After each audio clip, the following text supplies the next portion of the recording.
Hey everyone, James Kerr here, and today we're going to be taking a look at the tune Rebecca by Herschel Sizemore, which has become a bluegrass classic, a standard that's often called at jam sessions, and oftentimes heard this tune called and thought I'd finally sit down and work out a version of it here. So it's a challenging tune, certainly on dobro. At that tempo, but I think there's a lot here for the intermediate level player. If you just bring the tempo down, you don't have to play it up to that speed of the original recording to get a lot out of this tune. So at your local jam, it might well be played at a much more medium tempo. All right, so I'm making two versions of this tune available for free with tab below in the description section below. And I do ask that if you are making use of the my tab arrangements there that I'm making available for free, that you just hit the subscribe button for this my unknown channel here as I try to get this off the ground, and hopefully a lot more dobro and guitar lessons and performance video content to come. So hit that subscribe button if you're downloading the tabs there. I'm also available for Zoom lessons if you want to delve into this tune or any other tune in a more detailed fashion. Leave a comment below and you get in touch for Zoom lessons as well. All right, so I made two totally different arrangements available, as you saw me there playing in the beginning of the video. First time through, I played the melody in a more hammer-on and pull-off standard dobro technique version, and then the second time through, when I repeated the melody, I did it in a melodic style. So melodic, the term comes from, in a bluegrass context, comes from the melodic banjo style, which is playing things up the neck and making use of open strings. And the idea there is that it allows you to do what the right hand does well with the finger picks, arpeggiate certain things that we can do very comfortably and fast that would be very awkward, you know, to do on a single string. So for certain phrases and tunes, a melodic approach works very well. It's nothing new for plucked instruments. It's not just a bluegrass thing. It really goes back to, they called it campanella, all the way back with the Baroque lute and classical guitar. We see it a lot. So it's playing across using open strings to do phrases instead of down in a lower position. All right, so there's two totally different arrangements there.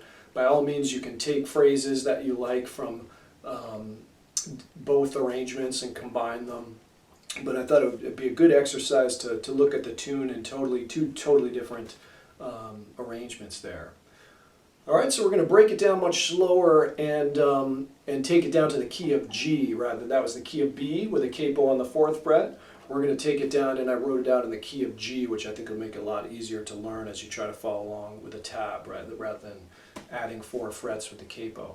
And then eventually when you get it down, then you'll capo 4 and play it in the key of B. All right, so don't forget to subscribe and leave a comment below, and let's get started.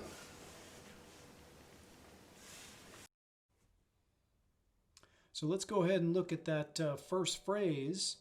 I am a big believer of learning as much as you can by using your ears and using the video here and making use of rewinding and slowing down as need be. But this is a tricky tune, so the tab I think will be of use. But in general, I like to tell my students to use their ears as much as possible and then use the tab as need be to supplement.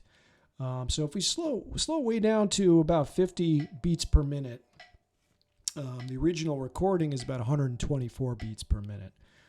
It would sound like this, first phrase, and it comes in with a pickup here. So it actually comes in, if we're counting it off, 1, 2, 3, 4, 1.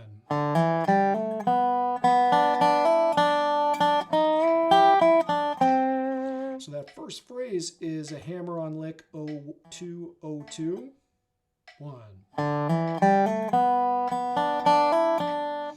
Very similar to the beginning of Gold Rush or many bluegrass intros with that sort of 0-2-0-2 hammer on.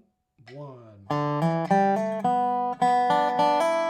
And incidentally, I like to notate bluegrass as if it's in 4/4. Think of it as if it's in 4/4. I know a lot of people write it out as if it's in 2/4, which is fine too. It sounds the same. It's you know, it is an oral tradition after all, but it's a matter of how you notate it. So if we write it out in 4/4, then it's in eighth notes, and then I just say with the bass has a 2-beat feel, but we're thinking of it as 4/4. So in that case, the original recording would be at about 124 beats per minute. And right now we're looking at 50 beats per minute. So if we're counting it out, 1, 2, 3, 4, 1. And then that top, after the 2 hammer-ons there, open string, open string. So that whole phrase, 1. And then you've got this little slide up to the 5th fret, starting with the open string on the 1st, and then you're going to slide up 4 or 5 on the 2nd string. 4, 4, 5 on the 1st string. Just get the feel for that slide. That's O, 4 sliding up to pick 4, slide it up to 5 on the 2nd string, and then a 5 on the 1st string. So that's.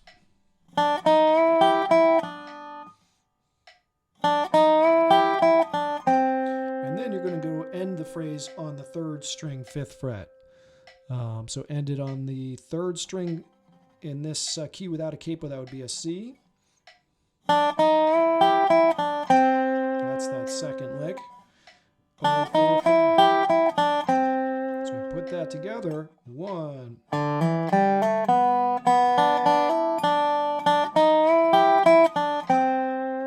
So that's the first phrase.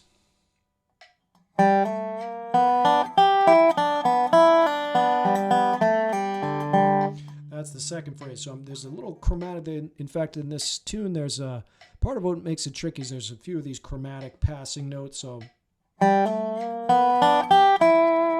going O, 2, 3 on the 3rd string.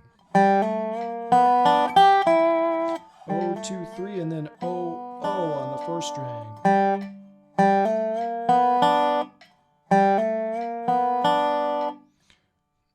O, 2, 3, O, O. And I'm sliding up to the 3 on the 3rd string. And then when you get after the 5, 5 on the 1st and then the 2nd string.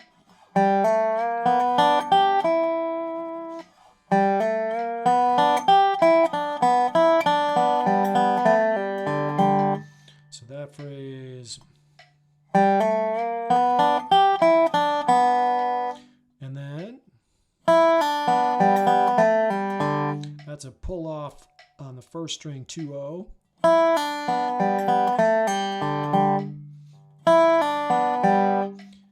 2-0-0-0.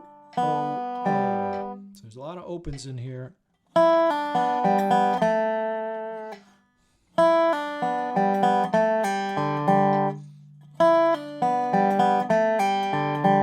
So that whole phrase.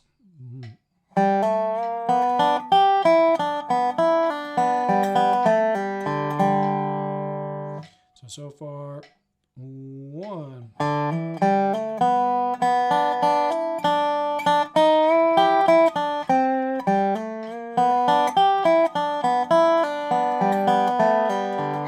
So I would spend a while on that, just rewinding that and taking that really slow to get that phrase. There's a lot of repetition in this tune, so once you get 2 or 3 of the main licks, they repeat a bunch of different times. So that's the good news on here. And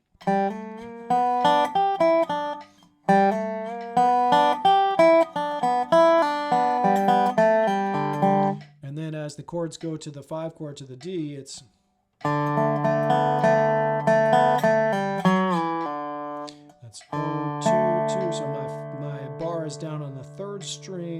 2nd fret. Notice I do an angle there. So I'm not playing with a straight bar there, angling it so I can get those open strings with that note down.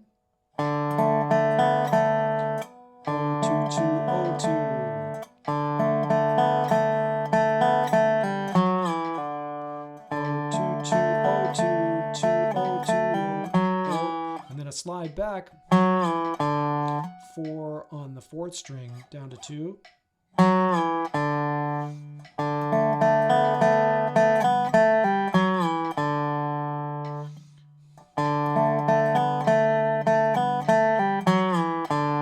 that phrase, and that fits over when the chords are on the 5 chord in this key. That's a D.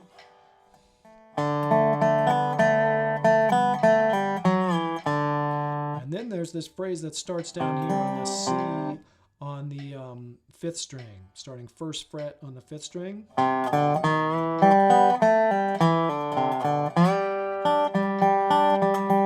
So this lick, that happens a few times. It's kind of more like a flat picking kind of guitar lick starting on the C.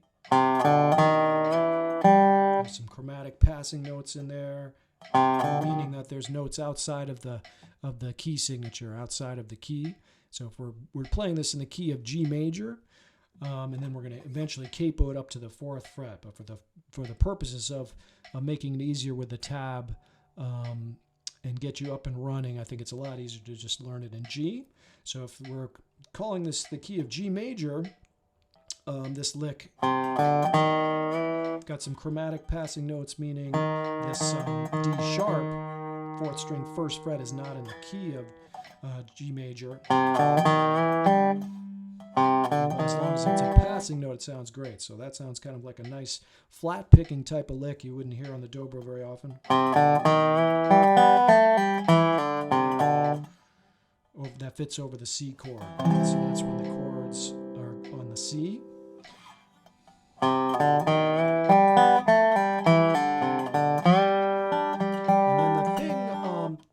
To note right off the bat on this tune that's tricky is there's a measure that's only 2 beats.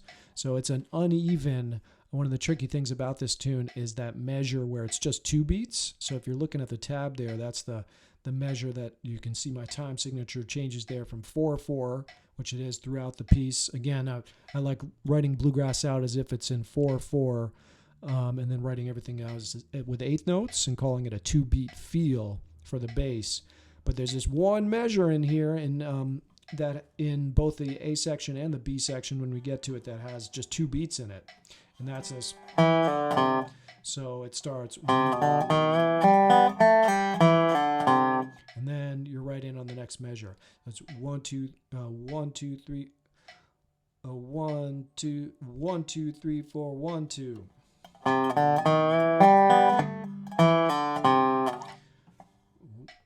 So that's something to be aware of. We'll talk more about as we go along. But there's one uneven measure that's snuck in there of just 2 beats in the measure, and then it goes right back to 4/4, and that's where we are here. So the first phrase here, and that over that C chord, and then 1 2 1 2 3 4 1 2 3. If we're counting it like that.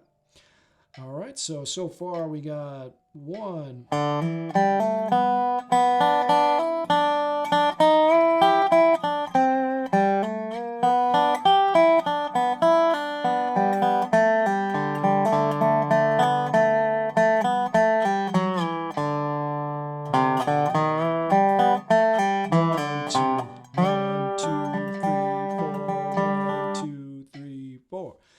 So notice that one measure of just 2 beats in a measure. And then after the original does something like that, which doesn't sound so great on the dobro, so that's one of the spots I arranged. I tried to keep pretty much as close to the original mandolin recording as possible, just kind of as a challenge. But this one spot, I go to a more standard dobro roll when it resolves to the G chord, which I think works nicely. So that's just our standard roll sliding up to the 5 on the 4th string.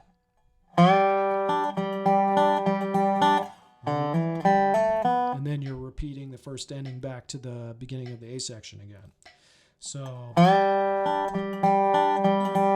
that's our roll there. 5, and then an O on the first string, and keep that 5 down. Notice with an angled bar there, so that I can get these notes ringing. I'm not flattening out the bar, just angling it on that 4th string. That's not a roll you're familiar with. That's one you can use all the time for bluegrass.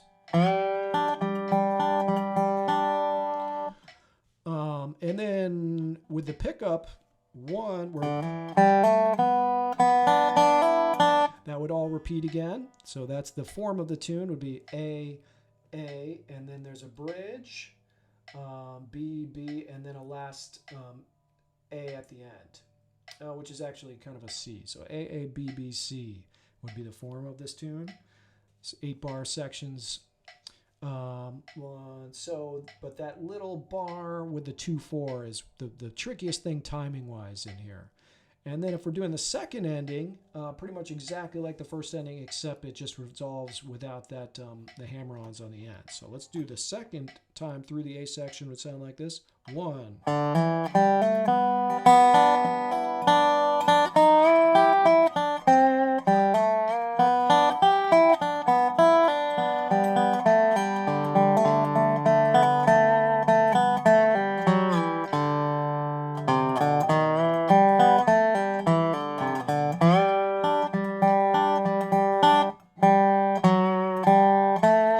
Instead of that, on the second ending, we're taking it into the bridge here. That's O on the 3rd string, and then this 4 on the 4th string, and then an O, just quarter notes there. 1, 2, 3, 4. So these two measures are just quarter notes. 1, 2, 3, 4, basic pulse here. 1, 2, 3, 4. So notice I've got my metronome click on what would be the 2-beat feel. So that's the 1 and the 3 of each measure, basically where the bass would be playing. And a 2-beat feel is on 1 and 3 for counting it out like that. 1, 2, 3, 4. 1, 2, 3, 4. So these quarter notes in the second ending.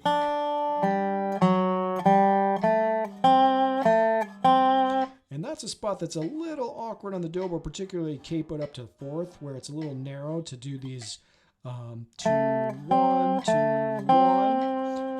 But it is kind of a noticeable part of the tune. That's a spot I would consider maybe rearranging. I think I like that part a little better when we get to the melodic arrangement that I do up here.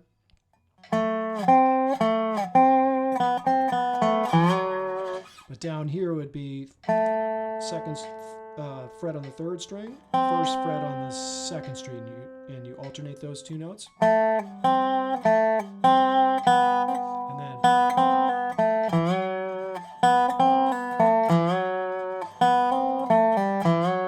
actually I have 1, 2, 4, and then sliding up to that 4 on the 4th string. So from the second end, coming into the bridge again, it's this.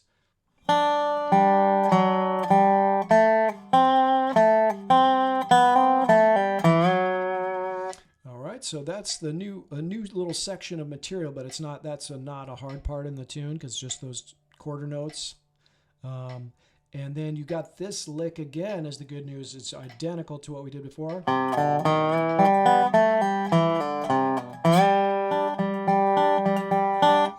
So if you've already learned that phrase that we did starting on the 5th string, 1st fret, and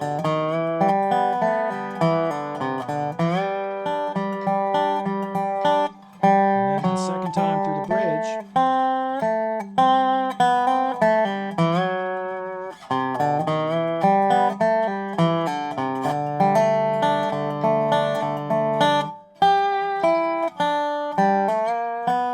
so the second time through that bridge, notice the second ending, I put in a roll basically over the D chord. So try that. For that one, my bar is angling on the 3rd string 2nd fret. rhythm as the roll we did for G, that was here. But for this roll on the D chord, and I'll start that with a hammer actually.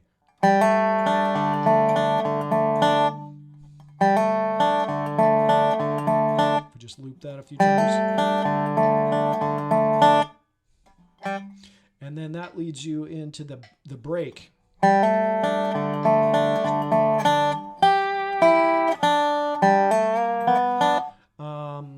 So that takes us into the C section.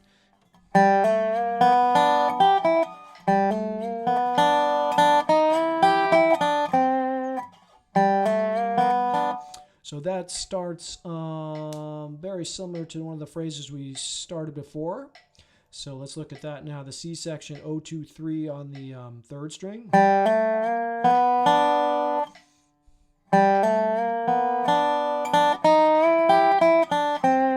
And then the sliding lick is exactly what we did on the second measure of the A section. So that is...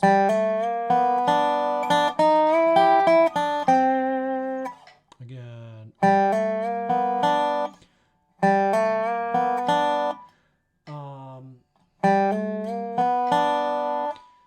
On the third string. It's a nice lick to get some of these chromatic passing notes in there. Again, more like what you might hear on a flat picking guitar or on the fiddle, but it sounds nice if you can get them in there on the dobro.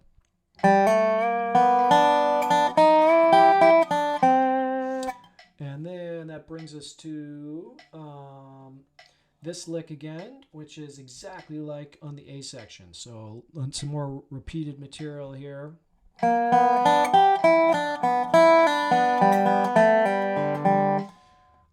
So that one was the same as the third measure on the A section, starting on the 3 on the third string.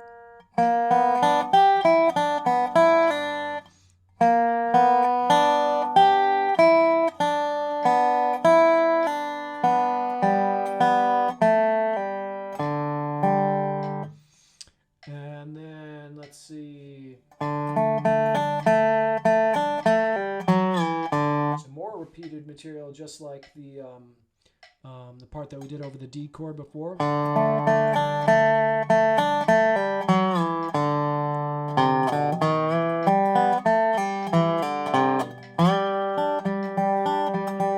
So there's a lot of similarities in that bridge, or in the different sections of the tune to what you've already learned.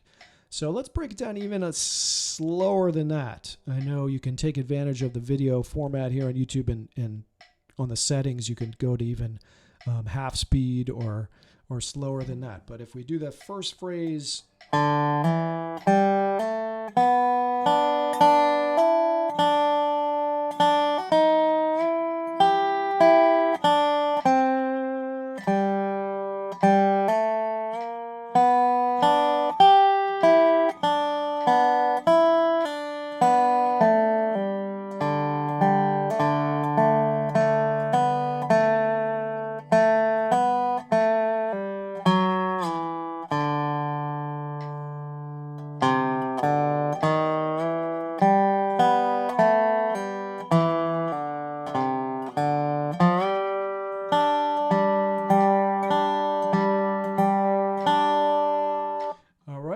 and then just a little bit about this melodic style version of the tune. There's some nice possibilities here up the neck. So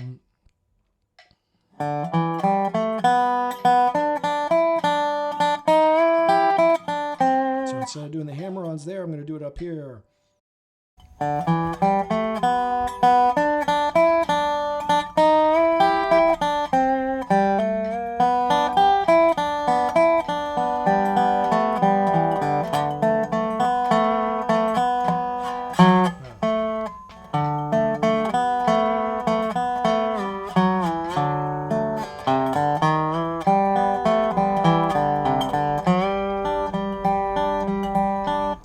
This lick here, particularly in this melodic style. So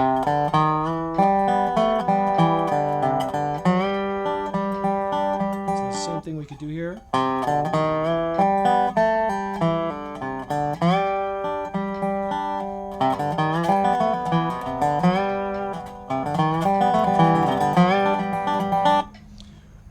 So just some ideas there that you can play around with the melodic version. Like I say, ideally being able to combine different elements of each into your arrangement, I think, can be really effective.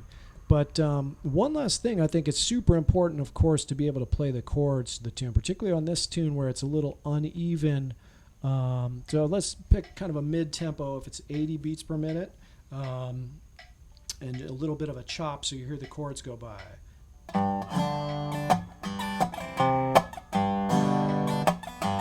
the 5 chord, D,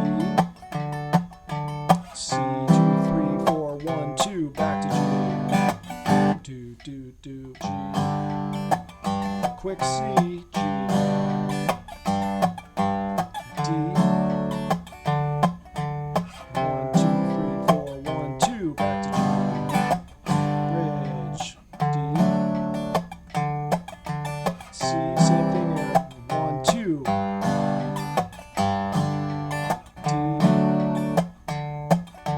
C, 2, 3, 4, 1, 2, D, break, do, G, G, D,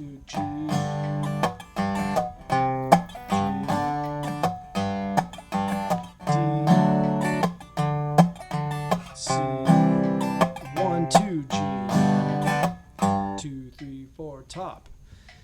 All right, so a lot to digest there, but I think if you make use of the slow down settings on the YouTube and just go one phrase at a time there, and with the benefit of the free tab, I think you can take your time and get a lot out of these two different arrangements here. So leave a comment below. Like I said, if you got something out of this video, and particularly if you downloaded the free tabs there, do hit the subscribe button. If you'd like to set up a Zoom lesson to go more in detail on this tune, I know we could certainly spend a full hour on there. Leave a comment to get in touch with me that way. All right, and I will see you next time.